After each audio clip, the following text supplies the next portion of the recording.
اگه انسان نخوابه چه اتفاقی میفته؟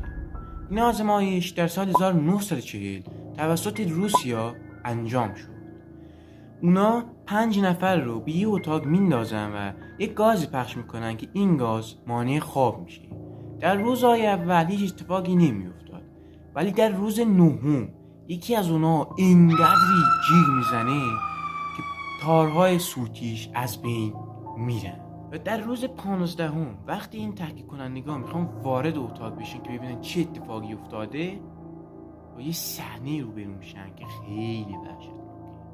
اینا میبینن که از اون 5 نفره 4 تاش مرده و یه دونش زنده است و متوجه میشن که این 1 نفره اون 4 نفره رو خورده. یعنی شاید باورتون نشه بله خورده. و این عکس تنها عکسیه که از اون آزمایش باقی مونده. خوش اومد، چند ساب کنید و این